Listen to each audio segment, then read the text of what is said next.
प्रिय MA final के विद्यार्थियों, आपका ये 8वां पेपर जिसमें राजनीतिक भूगोल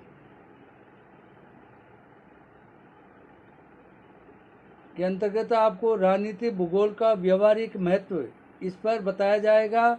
उक्त ये ऑडियो है जो प्रिय विद्यार्थियों समयाभाव में ऑडियो नहीं बन सका था, अतः इस ऑडियो को आप दिनांक 16/7/2020 में पढ़ने का कष्ट करें, क्योंकि कुछ परिस्थितियों के कारण ये ऑडियो नहीं बन सका था। इसलिए आपके लिए अब पढ़ने के लिए दिया जा रहा है, आप पढ़िएगा इसको। इसके अंदर आपको राजनीतिक भूगोल का व्यवहारिक महत्व इसके बारे में बताया जाएगा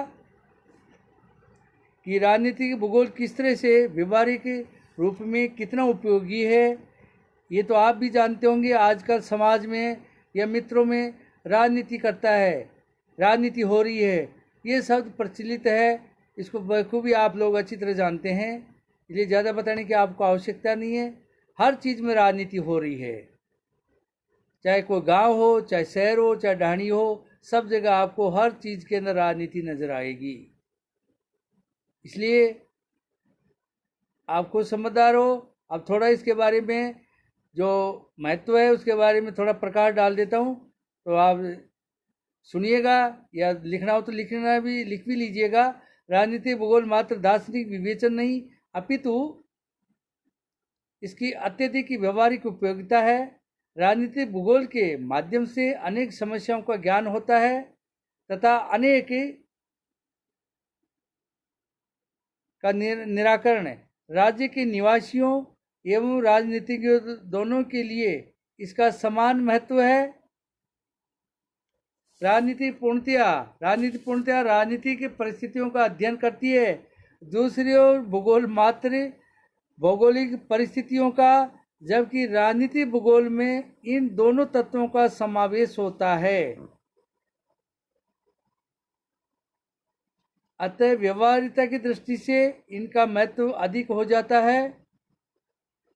राजनीतिक भूगोल का व्यवहारिक महत्व निम्न बिंदुओं के द्वारा समझने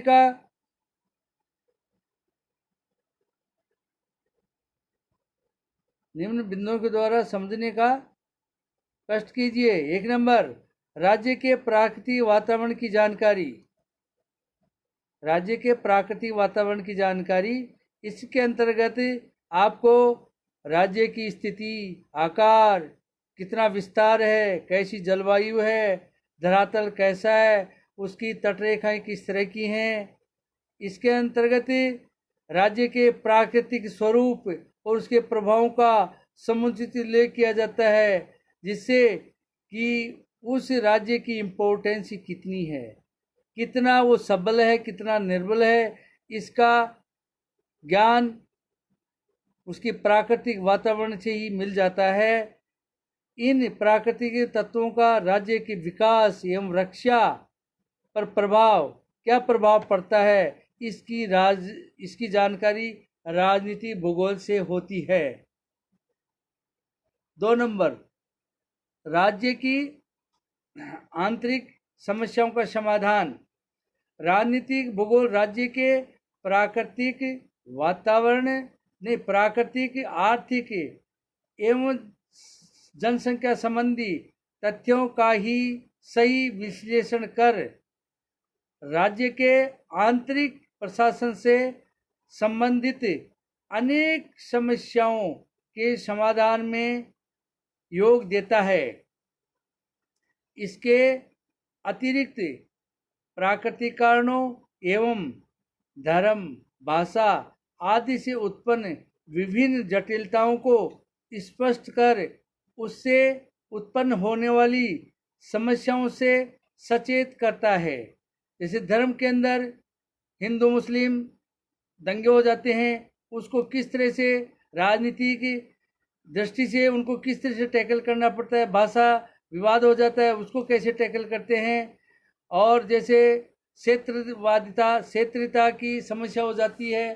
कुछ है जो नक्सली हैं, वर्तमान में भारत के अंदर नक्सली हैं झारखंड में, वो एक अलग ही अपने प्राकृतिक कारण बताते हैं कि इनमें हमारे हक है और किसी का भी नहीं है, जबकि भारत की संप्रभुता एक जगह है, एकता है उसके अंदर भारत में, तो वो अपने प्राकृतों का सब पूरी भारत की जनता के लिए उसके लिए उपयोग है, न कि एक ही झारखंड के लिए है।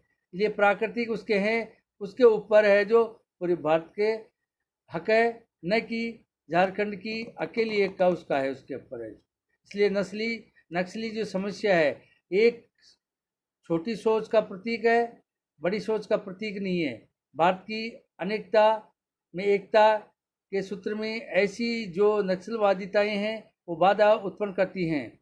तीसरा है देश की सीमा सुरक्षा में सहायक। राजनीति भूगोल के अंतर्गत राज्य की सीमाओं का गहन अध्ययन किया जाता है। सीमाओं की प्रकृति किस तरह की है, कार्य, सामरिकता आदि का अध्ययन कर सीमा सुरक्षा में सहयोग देता है। जैसे फिलीपींस और इजराइल की समस्या है, वो है जो सीमाएं अपने आधार पर उसको सॉल्यूशन करते हैं, तारबंदी के द्वारा करते हैं, या और कुछ तरह से बिजली के जैसे लाइन बिछा करके करते हैं। जैसे भारत पाक की जो सीमा है उसका है जो बिजली की तारबंदी की गई है, उसको समाधान के लिए कि भाई उधर का उधर, इधर का नहीं आ सके, उसमें बिजली भी उसके अंदर सप्लाई की जाती है जिससे कोई सीधा नहीं आ सके उसमें। इसलिए प्रत्येक देश अपनी दो देशों की सीमाओं का अपने तरीके से उसका कि भाई ज़्यादा विवाद नहीं बढ़े, उसका समाधान होता रहे, ऐसी वो अपना रास्ता अपनाते हैं। चौथा है शासन व्यवस्था का भौगोलिक परिवेश में मूल्यांकन। राजनीतिक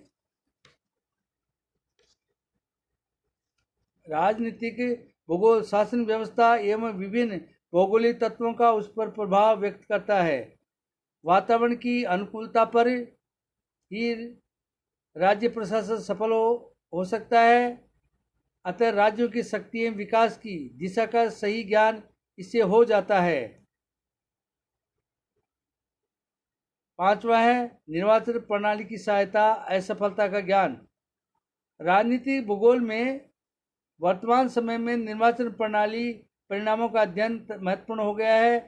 इससे सामान्य जनता को निर्वाचन संबंधी ज्ञान प्राप्त होता है तथा शासन तंत्र निर्वाचन प्रणाली में सुधार की ओर प्रवृत्त होता है। ज्योग्राफी के अंदर ये बताया जाता है कि कौन से क्षेत्र के अंदर मतदाता अपना है जो वोट देने नहीं गया, उसके लिए क्या करना चाहिए कि मतदाता बूथ तक आए वोट देने के लिए। जैसे सुदूर, जैसे पूर्वी राज्य है भारत के, वहाँ पर है जो चुनाव आयोग ने समय समय पर वहाँ पर है जो परिवहन के साधनों से जोड़ने के लिए, बूथों को जोड़ने के लिए जोर डाला है। इसलिए सड़कों का जो जाल बिछाया गया है भारत के अंदर, उसको देख करके जनता है जो उस बूथ तक पहुंचने की कोशिश करती है। ट्रांसपोर्ट से कोई भी जैसे निर्वाचन प्रभावित होता है तो वहाँ पर जैसे अपनी सामरिक महत्व, डिफेंस जाकर के फटाफट उसको कंट्रोल कर लेती है। और जो निर्वाचन है जो एक इस तरह से पॉजिटिव हो, इस पर जोर दिया जाता है। वो ये कि सफल लोकतंत्र के लिए प्रमुख तत्व है। 6 नंबर अंतर्राष्ट्रीयता का विकास। राजनीतिक भूगोल विश्व के राज्यों के आपसी संबंधों का प्रारूप प्रस्तुत करता है। विभिन्न विश्वव्यापी अथवा क्षेत्रीय संगठनों, अंतर्राष्ट्रीय समझौतों या विवादों का सही रूप प्रस्तुत करता है। इसमें केवल राजनीतिक तत्वों का ही नहीं अपितु प्राकृतिक तत्वों का भी प्रभाव होता है। अतः इस प्रकार के अध्ययन से अंतर्राष्ट्रीयता का मार्ग प्रस्तुत हो जाता है। दो देश इस तरह की जो समस्या आती हैं उसमें बैठ करके समझौते कराते हैं। उसके अंदर संगठन है जो विश्वव्यापी जो विवाद हैं जो आगे जागे मानव जाति के लिए नासूर बन सकते हैं, उसके लिए वो ये कोशिश करते हैं कि ऐसे जो तत्व हैं जो मानवता की जो इस तरह अब तक आई है, जो ये सभ्यता और संस्कृति, उसके ऊपर कोई आँच नहीं आए, ये कोशिश करती है अंतर्राष्ट्रीय संगठन कि वो ऐसी बात नहीं आई। जैसे कि 1945 में हिरोशिमा और नागासाकी के ऊपर जिस तरह का वो प्रयोग हुआ मानवता के लिए, वो एक खतरा है।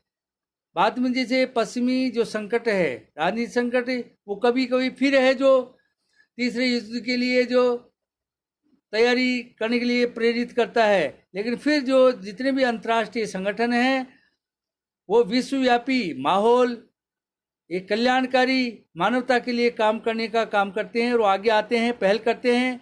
लेकिन फिर वो आगे उस धारा में चलने लग जाता है और विश्व है जो सफलता की डगर पर आगे निकल जाता है। कभी कभी है जो ये बाधा बन जाते हैं। जैसे वर्तमान के अंदर चीन और भारत के अंदर विवाद हुआ था, उसके अंदर इस तरह से हुआ। लेकिन कुछ है जो दूरदर्शी से भारत ने भी काम लिया, चाइना ने भी काम लिया, इसलिए वो विवाद होने से टल गया और फिलहाल दोनों है जो सही स्थिति में आ गए है। जो 7वां विश्व शांति में सहायक है। अंत में हम कह सकते हैं कि राजनीतिक भूगोल अंतर्राष्ट्रीय राजनीति के भौगोलिक स्वरूप को स्पष्ट कर राज्यों में आपसी सहयोग की भावना को जागृत करता है। विश्व के देशों की संपन्नता विपन्नता का एकमात्र कारण भौगोलिक परिस्थितियां हैं। जब ये भावना राष्ट्र में आ जाएगी तो स्वतः ही अनेक गतिरोध दूर हो जाएंगे और शांति, विश्व शांति की दिशा में एक महत्वपूर्ण योग होगा।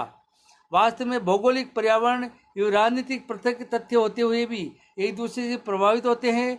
प्रेसकार्ट महोदय ने अपनी पुस्तक राजनीति भूगोल में 2 चार्टों के माध्यम से ये तथ्य प्रदर्शित किया है। प्रथम चार्ट में भौगोलिक तथ्यों जैसे जलवायु, भूआकृति स्थिति, आर्थिक भूगोल, जनसंख्या भूगोल आदि का राजनीतिक सिद्धांत, सरकार, प्रशासनिक नीतियां तथा अंतर्राष्ट्रीय संबंधों पर प्रभाव दर्शाया है। तो दूसरे चार्ट में राजनीतिक निर्णयों का जनसंख्या, अर्थव्यवस्था, व्यापार, परिवहन, सीमाएं, अधिवास आदि पर प्रभाव व्यक्त किया है। स्पष्ट है कि राजनीति भूगोल की व्यवहारिक शाखा है। इसके तथ्यों पर जितना अधिक अनुसंधान होगा, मानव जाति उतनी ही अधिक लाभान्वित होगी, पल्लवित होगी और आगे एक नए रास्ते, एक नए भविष्य के ऊपर निकल जाएगी। अब आपको है जो 16 तारीख का जो है राजनीतिक भूगोल का व्यवहारिक महत्व, इसके अंदर अभ्यास कार्य हेतु एक प्रश्न दिया जाता है। जो कोरोना काल खत्म हो जाए, आप मेरे को इसके अंदर एक इसका उत्तर देने की कोशिश लिख के लाएंगे। आप है जो इसमें लिखिए, आप राजनीतिक भूगोल की व्यवहारिक उपयोगिता को उदाहरण सहित स्पष्ट कीजिए। सर धन्यवाद।